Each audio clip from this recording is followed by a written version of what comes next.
Hey, how's it going, guys? My name is MrSonicManu, and welcome back to Sounds of Her Love.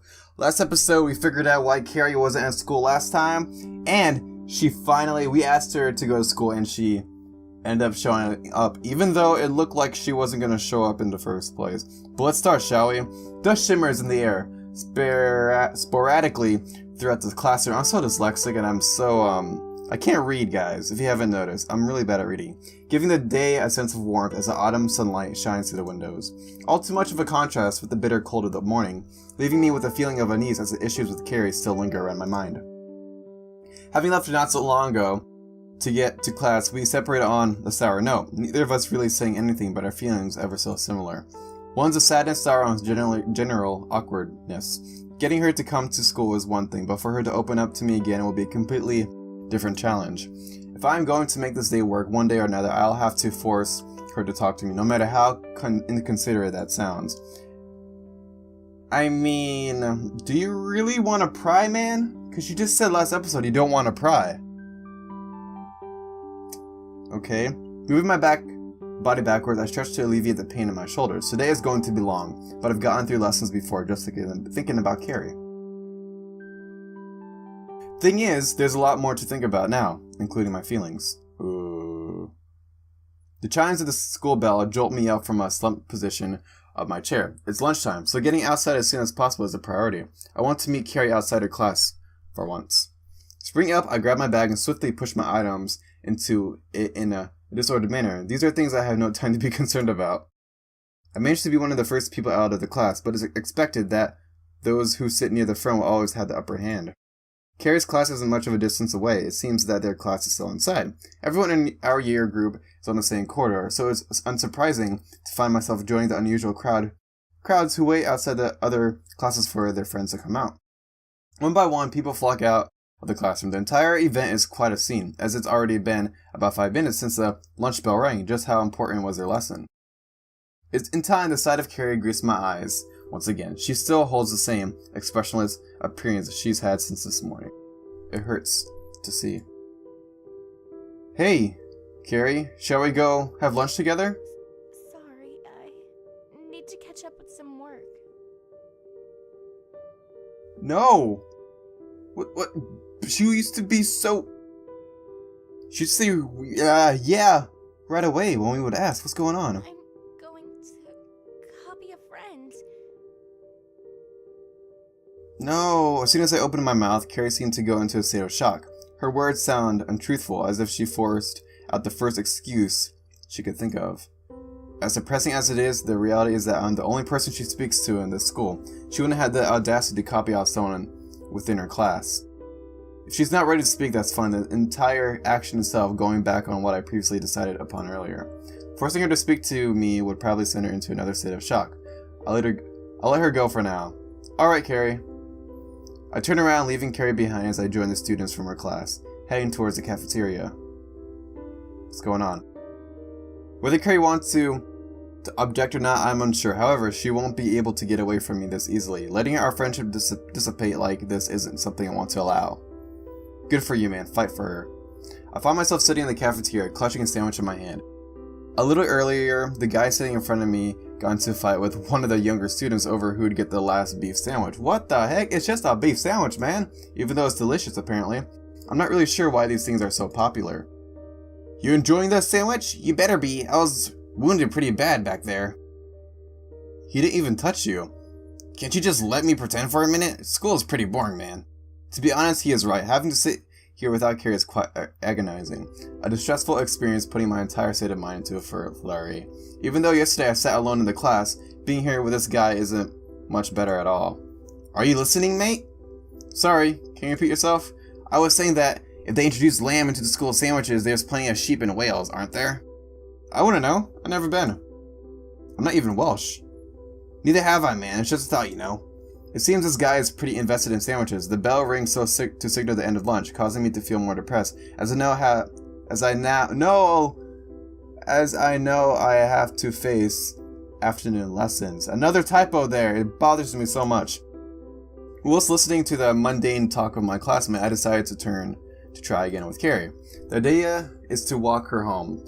pretty bold in itself, but I know for a fact she's not going to be compliant. Dragging her out by hand is one option, although the action seems really dodgy and disrespectful to her.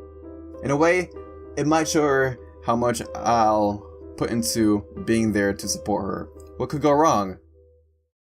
A lot, actually. The classroom is filled with a uniform aura of apathy as it slowly drags on towards the final few minutes. Thinking back on my idea from earlier, I need to find a way to be able to get out before Ceri. I can't be a guarantee that her class will get out late again, so I really don't want to miss her.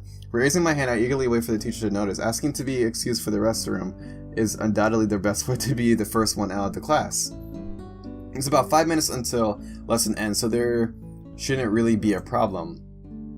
Yes, Jose? Excuse me, miss. May I please be excused for a restroom break? Go ahead, Jose. It seems the teacher herself isn't quite apathetic towards her own lesson, setting me off in a tired and indifferent manner. I'll leave the classroom behind me, some classmates looking shocked after realizing my plan to get out of class before them.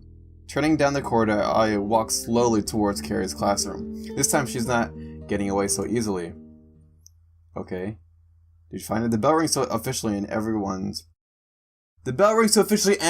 school day. I cannot read, I'm so sorry. I've been waiting here for a few minutes, so in order to use up some time, I bought myself a drink. As people begin to walk around the corridor, I toss my can in the bin and continue to wait for Ceri's class to come through the doors. Surprisingly, this time Ceri is one of the first people to get out of her class. Perhaps she wanted to prevent a repetition of the events of lunch, getting out early so she could avoid me. Unfortunately for her, though, as soon as the chance arises, I grab her by the hand and make my way down the corridor with her at a quick pace. Her trailing behind me with an extraordinary sense of embarrassment, one which break new boundaries. Okay, man, I see you. What are you doing? You know what I'm doing. I'm walking you home. What? Confused, Ceri continues to stumble over her words as I take her with me down the corridor. Despite her being able to let go of my hand, she shows no restraint as she allows herself to be taken with me. As we move, I notice a few stares and smiles from various people from our year group. Even sounds of light-hearted laughter can be heard. Different to how Ceri was treated before, I can only assume that they find the events funny in a friendly manner. Where are we going? I just told you, I'm taking you home, woman. Your house, I told you I'm walking you home, didn't I? Saying that, both of us are almost running as we pace towards the school's exit. Not as speed definable as walking, but I'm still taking her back to her house. She just move swiftly out of our way as we get outside and through the school gates onto the road. Okay. I cannot read. With a pair of us receiving the same odd looks and giggles as we finally break into the school ground. I let up my grip of Ceri's hand since the entire action still is embarrassing. More so the fact that running out of the school had caused us both to sweat lightly. I can trust Ceri not to run off now, so we both slow down to a brisk walk as I take her on the journey back to her house. So, did you manage to catch up with your work? What are you talking about? So it was a lie. So we do know her pretty well. Oh, that was... Ceri, come on. A flustered Ceri walks behind me as she tries her best to let out her words. The sight causes me to laugh, knowing that I've seen through her lie. It's this sort of experience I had longed for. You're pretty cute. Wow, that was... That's very forward, man. Dang. I see you. High five me. That was lame. Oops. Saying that, Ceri ramps up her levels of befuddlement, causing me to lose myself in an adorable trance. I only told her the truth. What? You really think so? Did I tell her that before? That I think she's cute? Come on, Ceri. Really? Her face is ablaze with emotion. She looks towards me with a hard blush, fiddling with her hair as it entwines around her fingers. Sorry, just checking my phone. Thank you. You're welcome. Nice going, me. Nice going. Good job! Good job, man. She meekly claps her right arm as we continue walking down the road in a state close to silence, neither of us deciding to continue conversation. You know, this reminds me of an experience I had, this past week. Or, an experience I had, you're together, you feel a certain way, but, you've known each other for a while, but you kind of find it hard to talk to them. And it's, I don't know, looking back at it, I'm like, oh my goodness, why is it like this? But looking back at it is like, it's a pretty nice thing. But yeah, I'll stop talking about myself. Let's get back to the game, shall we? The real fact is that Ceri still isn't feeling good inside. Trying to force her into a state of happiness would just make things worse. I'm fine with being able to come this far with her, walking down a street lit up by the afternoon sun. This is something I've always wanted to do with Ceri. Being there for her, being with her, it brings my feelings for her into question. Uh-oh. We're starting to fall for her, even though I saw it coming a mile away. Our steps are in sync as the two of us walk side by side down a street, which is now quite familiar to me. Accompanying Ceri on the way back home, on the way home may have seemed like a brash thing to do. The idea itself established rather hastily. However, being here with her after spending yesterday in a state of worry gives me a sense of relief. The issues that caused this are still present, however, but showing Ceri that she doesn't have to go through it alone is enough of a reason for my actions. We find ourselves idling in front of her house, neither of us really wanting to start the traditional words of farewell. Ceri takes the lead despite being rather reserved throughout the day. Thank you. You're welcome. I'm sorry about earlier. Don't worry about it. I forgive you. Come on. How can you not forgive someone like her? I just needed some time alone to think. Okay, that's understandable. Yeah. I feel like I would say the same excuse if I needed time alone to think. It's been hard recently. Can only imagine. Yeah, it has to be hard. It's alright, Ceri. Ceri is still bearing the weight of uncertainty as she faces the chance of having to leave everything and everyone she's known behind to move away. And from what her father had told me, the distance between her and what she cherishes would be quite extraordinary. Remember, Ceri, you have people who are there for you. Even if it's the two people she's likely to be leaving behind. I know. Does it end right here? I hope not. You've been a great friend to me. That's why it's hard. Confess to her, man. Confess to her. Just say, I like you. With Ceri saying that the door to her house opens wide despite neither of us reaching out for the handle. Standing around us is Ceri's father, sporting a smile which I can only describe as uneasy. Both of us know the situation Ceri is in, and both of us are trying the hardest to deal with it. I thought I heard someone speaking outside. Come on in, Jose. You're more than welcome to stay for dinner. But she was okay with it before. Mr. Earl would waste no time trying to get me inside of his house. All I can assume is that he has something he wants to discuss with me. I can't do more than guess what it is he wants to talk about, the startled response coming straight from her. Ceri, still somehow shocked at her father's invitation, idles behind me as I step forward into her house. Are you coming inside, Ceri? Yes. Oh, it's strange that a man has to ask his own daughter if she's going to enter their own house, but it's not something I wouldn't expect happening with Ceri. Her actions are quite adorable. Dispelling the train of thought, I just divert my attention back to reality, knowing that there's still a large uncertainty that hangs over us.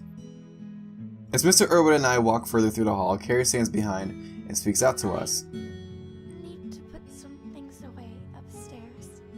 What things? You're not holding anything, Ceri. I'll come back down in a minute. Okay, she has a smile on her face, which is good. Right? I hope this awkward conversation between her father and I goes well. But at the same time, awkward conversations never go well. Rushing out quickly up the stairs, Ceri leaves her father and I alone in the hallway. Well, the two of us can still go to the dining room. You want a beer? I know you're below the Japanese drinking age, but the laws are different in my house. Ooh. Yeah, sure, why not? Should have said no. Willingly accepting his offer, the two of us walk into the dining room, both of us knowing what's on the other's mind. Sitting down, both of us are reluctant to start the conversation. Ceri could come down any minute. It wouldn't be pretty for her to hear us talking about her behind her back. Still, the thought of something I'll have to neglect. Avoiding this conversation isn't what I'd want to do. So has she been any better? She's still pretty upset. Her voice has a certain firmness that seems unfitting for the discussion, as if the fact that Ceri is in emotional stress doesn't concern him. I think she likes you, The thought of having to leave you doesn't sit well with her. What? Did you not... What do you want? Huh? Huh? Help me move the car. Okay. I'll be back. Alright, sorry about that. I had to tend to something real quick, but she likes us. That's crazy. Okay, let's find out what happens. What? Repeating my thoughts aloud, I stare blankly at Mr. Irwood, who sits in front of me with a smile. Did he suggest Ceri likes me? In what way is he suggesting? Are you stupid? I mean... I mean, it's pretty obvious what he meant. Like, are you dumb? Are you stupid? I mean, bruh. Come on. I mean that she's upset that she'd have to leave you. Okay. No, the part before that. Oh, that. Oh, I'm just suggesting that Ceri has a crush on you. You know, there's times in a girl's life where they find someone they like. That's the way it is for everyone. Is this guy really telling me that his daughter fancies me? Hearing it is quite a shock, especially from him, her own father. Thoughts rush through my head as I think over my relationship with Ceri. Ceri's actions towards me have never been quite confident. She's always seemed embarrassed or shy, but that's just how I thought she normally was. To think that she likes me, it's a strange thought, yet inside I can't deny the feelings of happiness. The feeling of wanting to be with her. We do get a happy ending, I hope. You're a good kid. I've always thought that good kids deserve good news. Diverting my attention back to Mr. Irwood, he continues talking with a smile on his face. I've had some talks with my solicitor. Legal stuff, right? He told me that I'm likely to win custody of Ceri. My wife isn't known to have the best mental health record. So don't feel too down, kid. Ceri is going to stay. A wave of relief washes over me, knowing that Ceri doesn't have to face her burdens. It's a pleasing thought. Even more so that I know how Ceri feels about me. I can't even describe what either of us would be feeling if we were separated. Have you told her yet? Not yet. I want to wait until the time was right. What does he mean? I think that telling her would be one of the first things he'd do. For days, Ceri has been awash with agony, finding herself disillusioned in reality as she faces having her life torn apart by uncontrollable force.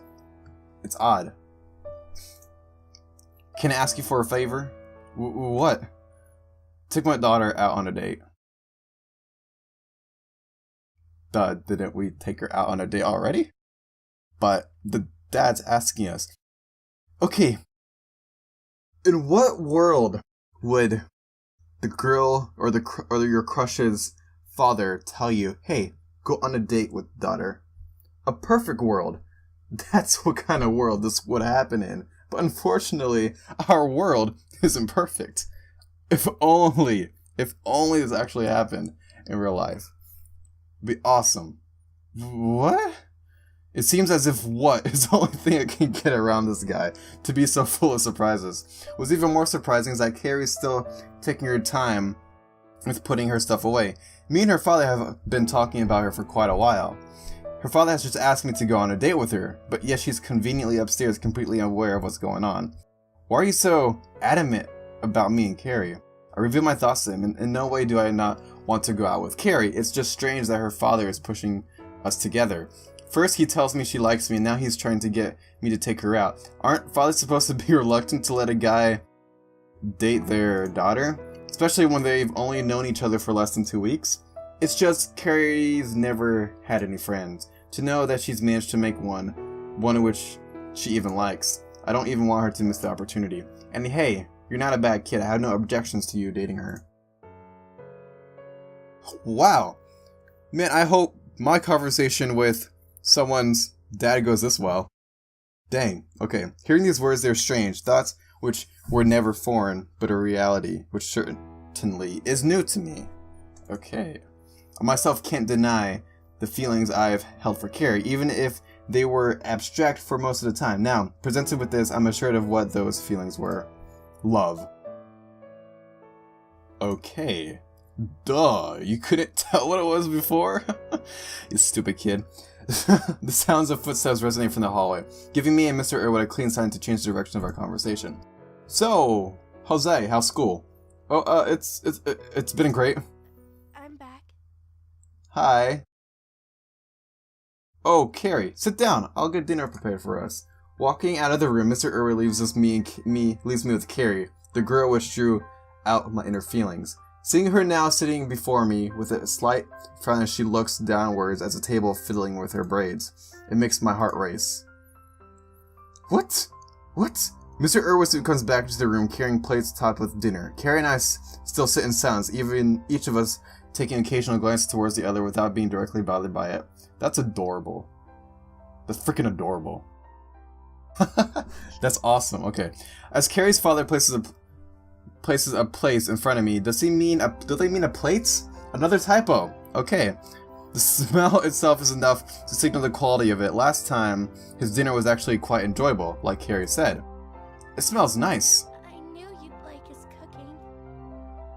That stutter, I swear. Breaking the wall between us, Ceri finally speaks up. Her face, though, is still masked by sadness, possibly due to the events of what had happened the first time I tried her father's cooking. Unbeknownst to her, though, it seems things are going to work out in the end. Mr. Irwin sits at his own seat, and the three of us tuck into our meals, in between conversation at least. So, how do you two meet anyway? I don't think you ever told me, Ceri. The music's getting louder for me. Ceri's face is lit by embarrassment, both of us recalling the events of that day. It's funny now to think that a chance event could bring us so close to each other. I glance at Ceri, signing to her that she can explain everything to her father. It's a cruel thing to do considering her timidity, though watching her explain it is going to be cute. Well, Ooh. I dropped my bag on the way to school. My library card was left behind, and he gave it back to me. Is that a smile or the usual expression? I don't know. Really, that's an odd way to meet someone. Mr. Irwin's laugh as Ceri increasingly reddens. There are, of course, more details to it than that. If I hadn't decided to walk to her in the cafeteria, then none of this would have happened. Ceri's face still seems sorrowful, making her remember how we met when she still thinks we might be leaving each other. Why hasn't he told her yet? The ongoing stream of time flows forward, the three of us having finished our meals and the clock itself reflecting how long I've actually stayed here. I didn't even tell her my family where I'd be, so they're probably going to be either angry or inquisitive. I doubt any of them would actually be worried about where I am. I think it's getting a bit late. Yeah, I wouldn't want to keep you here for too long. It's been good to speak to you, Jose. I think Ceri should walk you to the door. I'll say my goodbyes here. Oh, I know what he's trying to do. That was awesome. Oh, thanks for the meal, Mr. Irwin. My pleasure. No words. Ceri, as startled as ever, trails after me as I walk out into the hallway of the Irwin residence towards the front door. Our eyes lock. Ceri still flooded with embarrassment and myself filled with a newfound sense of direction. Ceri, would you like to go somewhere with me tomorrow? Okay. After school, that is? You want to go somewhere? Yeah, I think it'll be fun. Okay, sure. We're going on another date with Ceri. Ceri still seems rather embarrassed. It was only days ago that she herself invited me to town. Despite not calling it a date, I still find myself attaching connotation to this upcoming trip with her. I don't plan on missing any opportunities with it. Anyway, I think I should get going. I'll see you at school tomorrow, Ceri. I try to make a swift exit despite wanting to spend as much time with her as I can. Standing here with my heart pounding in my chest is sending my mind into a frenzy. Yeah, you know, I've done that before, saying goodbye and leaving, even though I wanted to stay there, but I knew if I stood there longer, the more I would want to stay, so yeah, I just turned around and left after I hugged her goodbye. Yeah, it's tough. I don't like goodbyes. Anyway, even though if it's like, you know, you won't see the person for a few days. Anyway. See you tomorrow. See ya! Stepping outside, I turn back to Ceri and I give her a smile, one in which thankfully she returns. Knowing that there's a future for us somewhere, it makes me feel content. Ceri slowly shuts the door behind me as if trying to savor our time together. Things for us have been quick, sure, but tomorrow I plan on changing the course of things for both of us. Are you gonna confess? Are you gonna confess? To finally be there for Ceri, even if she is no longer constrained by the burden of depression. I'm looking forward to it, but it's going to be hard to wait. Yep, waiting is never easy. Sounds of birds chirping wake me up earlier than I expect to. My new alarm clock is quite good in that sense, but I find that I want to wake up as early as possible. So, I got spit on my monitor, but anyway, I am going to end today's episode right here. Today's episode was very, very eventful. It was actually pretty long, so I apologize for that, but it was very eventful. I'm excited to see where it goes. Maybe next episode will be last episode. I have no idea, but we shall see. But anyway, thank you guys for watching. If you liked it, make sure you hit that like button and let me know in the comments down below what you thought of this episode and what is your favorite part, and if you think it will end nicely. I have a feeling it would. What do you guys think? But if you haven't already, make sure you hit that bell icon to get notified when I upload new videos. But anyway, this is MrSonicManu signing off. See you guys in the next one.